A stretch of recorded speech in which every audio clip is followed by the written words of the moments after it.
ஒரு மகிழ்ச்சியான செய்தி. இதயம் நல்லெண்ணெயின் விலை லிட்டருக்கு ரூபாய் 105 குறைஞ்சிருக்கு. செப்டம்பர் 2023ல 1 லிட்டர் இதயம் நல்லெண்ணெயின் அதிகபட்ச விலை ரூபாய் 503. ஆனா இப்ப 1 லிட்டர் இதயம் நல்லெண்ணெயின் விலை ரூபாய் 398 மட்டும்தான் தமிழ்நாட்டுல. அப்ப இனிமே எல்லா சமீபத்தில் இதுதான் பெண்ணிய உரிமையா என ஈவேராவை நாத்தக தலைமை ஒருங்கிணைப்பாளர் சீமான் விமர்சித்து பேசியது சர்ச்சையானது. உனக்கு உடல் இச்சை வந்தா பெற்ற தாயோ மகளோ அக்காவோ தங்கச்சியோ அவர்களோட உறவை வச்சுக்கிட்டு சந்தோஷமா இருன்னு சொன்னது பெண்ணிய உரிமையா?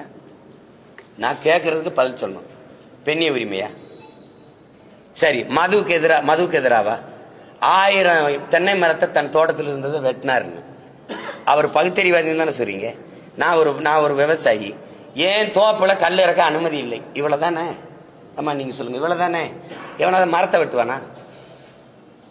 கல் இறக்க என் தோட்டத்தில் அனுமதி இல்லை, அதுதான் அறிவுள்ளவன் செயல். மரத்தை வெட்டினா வெட்டி சாச்சா இது பகுத்தறிவா? சரி, அதை விட்டுருங்க. அது மதுக்கு எதிராக போராடினாரு. உலகத்துல எந்த நாட்டில் மது இல்ல? எல்லாரும் மது குடிக்கிறான். மது குடிக்க வேணாம்ங்கிறது கட்டிய மனைவியோட படுக்க வேணாம்ங்கிறதுக்கு சமம்னு சொல்லியிருக்காரா இல்லையா? இப்ப இந்த இடத்துல ஏற்கிறீங்களா? நான் கேட்கறதுக்கு ஒன்னொன்னா பதில் சொல்லிட்டு வரணும். சமூக நீதிக்கும் பெரியாருக்கும் சம்பந்தம் இருக்கா? சமூக நீதி இடஒதுக்கீடு எங்க ஐயா ஆனமத்துக்கும் சம்பந்தம் இருக்கா? யாராவது சொல்லுங்க. நீங்க சொல்லுங்கம்மா. போராடி பெற்றுக் கொடுத்தவன் ஆனமத்தா பெரியாரா? எதையாவது பேசி இது பொதுக்கூட்ட மேடையாக்கி வெறியேற்றி விட்டாதீங்க. போங்க, அப்புறம் பேச. திமுகவினரும் ஈவேரா ஆதரவாளர்களும் கடும் கண்டனம் தெரிவித்தனர்.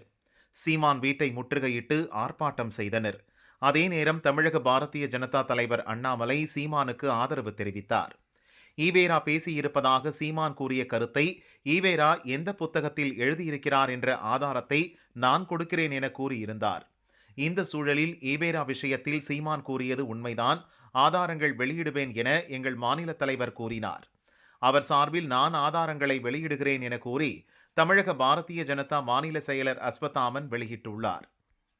ஈவேரா சிந்தனைகள் என்ற புத்தகத்திலிருந்து அவர் வெளியிட்டுள்ள பதிவில் கூறியிருப்பதாவது: மக்கள் சமூகத்தில் சொந்தம் பாராட்ட, சொத்துக்கள் அனுபவிக்க, கலவிக்கு உறவுமுறை என்ற நியதி உள்ளது.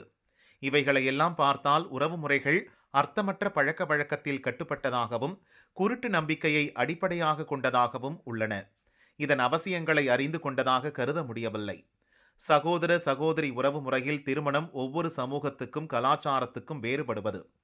இனம் மதத்தால் திருமண முறைகளில் மாற்றம், வேறு நாடுகளில் உடன் பிறந்த சகோதரிகளையே மணப்பது, புராணங்களில் அரசன் இறந்துவிட்டால் மகன் அரசனாவது, ராணி இறந்தால் மகள் ராணி ஆகி மனைவியாவது போன்ற சர்ச்சையான கருத்துக்களுடன் விளக்கமளிக்கும் பதிவுகள் இடம்பெற்றுள்ளன.